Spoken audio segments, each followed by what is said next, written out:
Walking won't save you from a fall. I'm a surgeon and I've seen it 100 times. Patients who walked every single day still ended up in my operating room with broken hips. But this one-chair exercise, it's kept my patients out of the hospital for years. Let me show you. I need to start with a story that changed how I practice medicine. About 3 years ago, I had a patient named Margaret, 72 years old.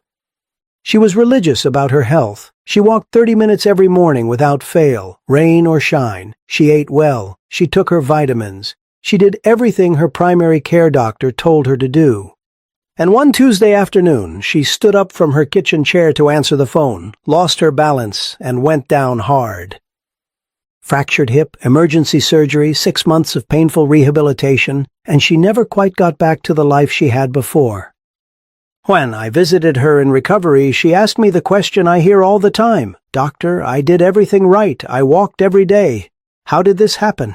And that's when I realized we've been giving people incomplete advice. Walking is good, walking is important, but walking alone does not protect you from falls.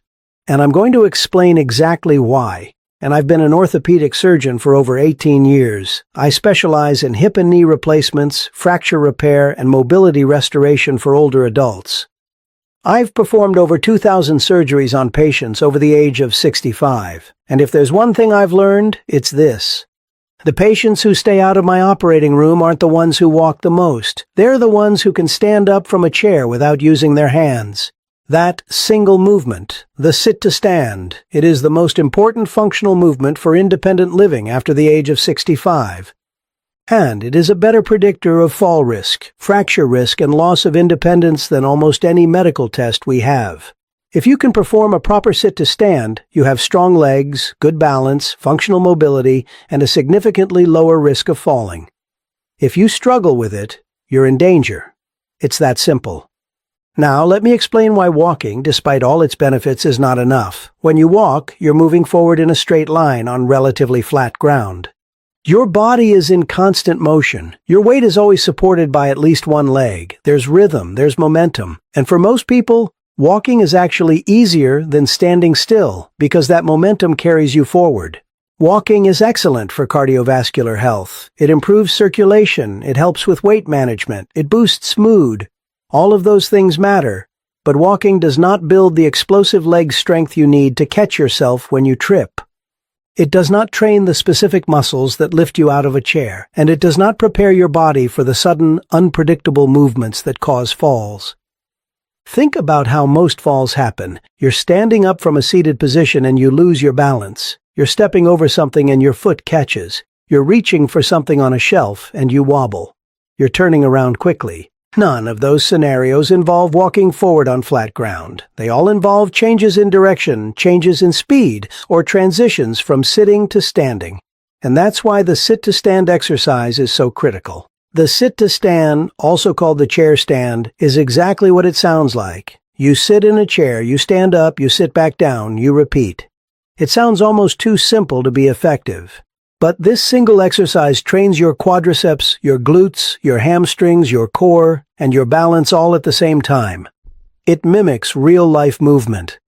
And it directly improves your ability to perform the activities of daily living that keep you independent. Getting out of bed, getting off the toilet, getting out of a car, getting up from the dinner table. And here's what most people don't realize. The sit-to-stand is a load-bearing exercise. Every time you stand up from a chair, you are lifting your entire body weight with your legs.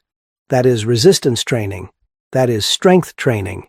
Walking does not provide that same level of muscular load. When you walk, each leg only supports your body weight for a brief moment. When you stand up, your legs have to generate enough force to lift your full body weight from a dead stop. That builds muscle. That builds power, and power is what prevents falls. And there's a research study that I reference all the time. It was published in the Journal of Gerontology, and it followed over 1,500 adults over the age of 70 for 5 years. The researchers tested their ability to perform 5 consecutive sit-to-stands without using their hands. The people who could do it had a 70% lower risk of falling compared to those who couldn't. 70%. That's not a small difference. That's a massive difference. And it shows that this one simple test, and by extension this one simple exercise, is one of the most powerful tools we have for fall prevention. So, let me teach you how to do this exercise correctly. Start by choosing the right chair. You want a sturdy chair with no wheels. A dining room chair is perfect. A kitchen chair works. The seat height matters. Your chair should be high enough that when you sit down, your knees are bent at about 90 degrees and your feet are flat on the floor. If the chair is too low, it's harder. If too high, you lose benefit. Sit all the way back in the chair so your back is supported. Place your feet flat on the floor about hip-width apart. Your toes can point straight ahead or slightly outward, whatever feels natural. Now, here's the critical part. Edis, cross your arms over your chest. Do not use your hands to push off the armrests or your thighs. The entire point of this exercise is to use your leg muscles to lift you up.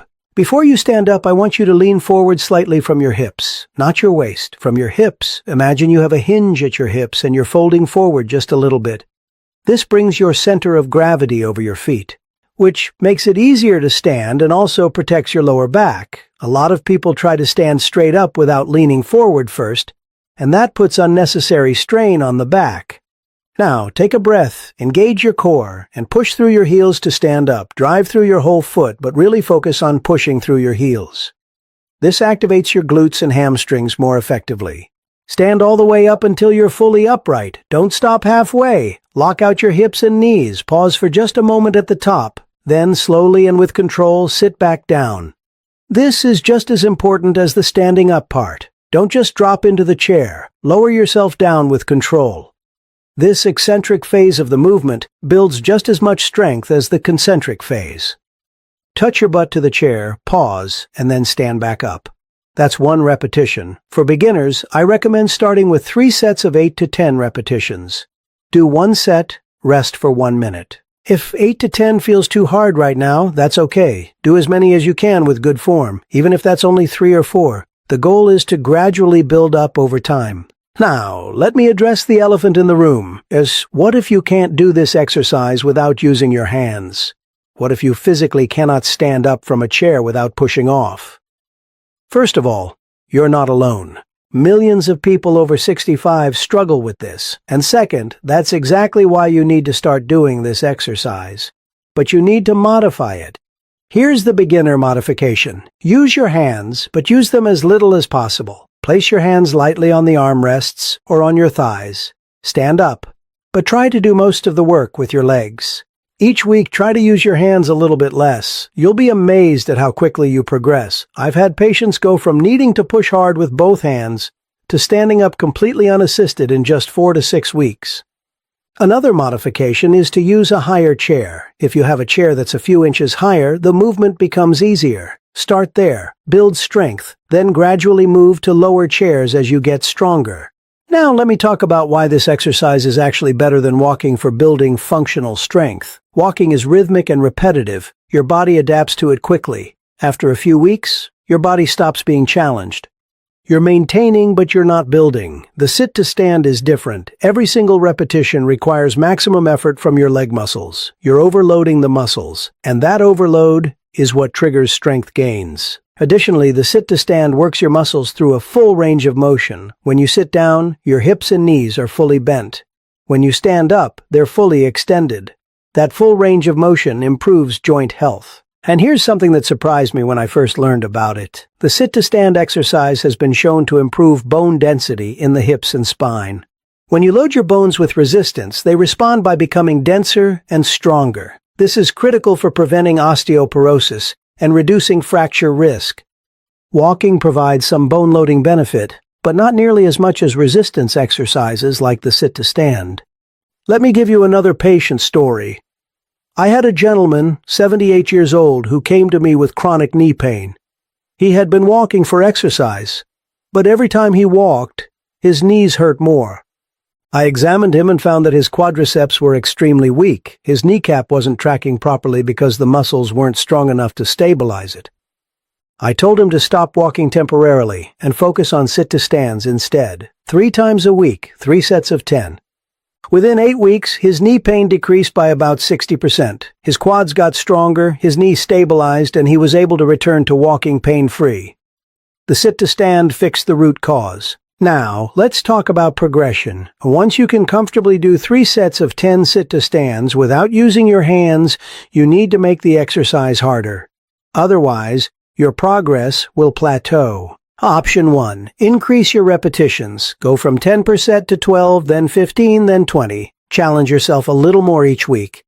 Option 2. Slow down the movement. Take 3 full seconds to sit down and 3 full seconds to stand up. This increases time under tension, which builds more strength. Option 3. Pause at the bottom. Sit down, pause for 2 seconds without relaxing, then explode back up. This eliminates momentum and makes your muscles work harder. Option 4. Use a lower chair. A lower starting position makes the exercise significantly more challenging. It requires more explosive power from your glutes and quads. Option 5. Add weight. Hold a light dumbbell or a water bottle at your chest as you perform the movement. Start with just 5 pounds and gradually increase. And for advanced exercisers, you can progress to a single leg sit-to-stand. You sit down on both legs but stand up on only one leg. This is extremely challenging and for masters only. Here's the routine I recommend for most people over 65. Perform the sit-to-stand exercise 3 times per week, Monday, Wednesday, Friday. Give yourself at least 1 day of rest between sessions. Your muscles need time to recover and grow stronger. Each session should take about 10 to 12 minutes, including warm-up and cool-down. This routine is simple and sustainable. Warm up for 2 minutes by marching in place or doing some gentle leg swings. This prepares your joints and gets your blood flowing. Never skip the warm-up. Then perform 3 sets of 8 to 12 sit-to-stands with 1 minute rest between sets. Focus on your form and your breathing. Quality over quantity every time. After you finish, do a 2-minute cool-down with some gentle stretching. Stretch your quads, hamstrings, and hip flexors. This prevents stiffness and helps with recovery. Now I know some of you are thinking, can't I just do both? Absolutely. In fact, that's ideal. Walking and sit-to-stands complement each other perfectly. Walking gives you cardio. Sit-to-stands give you power. But if you only have time for one, choose the sit-to-stand. Now, let me address some common mistakes I see people make. These can ruin your results or even cause injury. Mistake number 1, using momentum. Some people rock back and forth to generate momentum before standing up. Don't do that. Start from a still position. Use your muscles, not momentum. Mistake number 2, leaning too far forward. A slight forward lean is good, but if you lean so far forward that your chest is over your knees, you're putting too much strain on your lower back.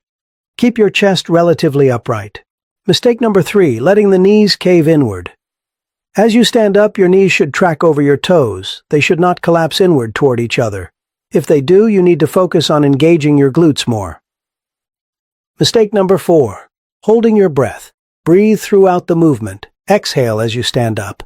Inhale as you sit down. Your journey to a stronger, safer future depends on these details. Here's what you can expect if you commit to this exercise for 8 to 12 weeks. You will notice that getting out of chairs feels easier. You'll have more confidence in your balance. You'll likely experience less knee and hip pain because your muscles are supporting your joints better. You'll feel stronger climbing stairs. You'll have an easier time getting in and out of cars. And most importantly, your risk of falling will drop significantly. I want to be clear about something. This exercise is not a magic pill. It won't make you 20 years old again. It won't eliminate every ache and pain. But it will make a real measurable difference in your functional ability and your safety. And for most people, that difference is life-changing. If you're watching this video, you have a choice to make. You can keep doing what you've always done and hope for the best. Or you can add this one simple exercise to your routine. I've seen both paths. I've operated on people who chose the first path, and I've watched people who chose the second path thrive well into their 80s and 90s. So, here's my challenge to you. For the next 8 weeks, do this exercise 3 times per week. Put it on your calendar, set a reminder on your phone, make it non-negotiable. And track your progress. Write down how many reps you can do today. Check in every 2 weeks and watch that number climb. Drop a comment below and tell me 2 things. How old are you, and can you currently stand up from a chair without using your hands? Be honest. There's no judgment here. I want to know where you're starting, so I can cheer you on as you improve. If this video helped you, hit the like button and subscribe to this channel.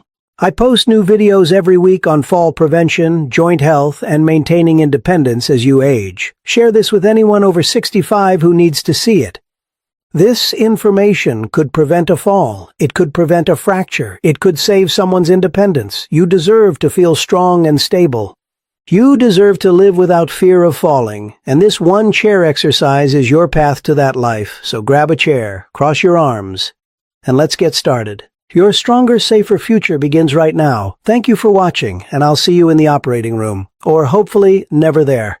Start today.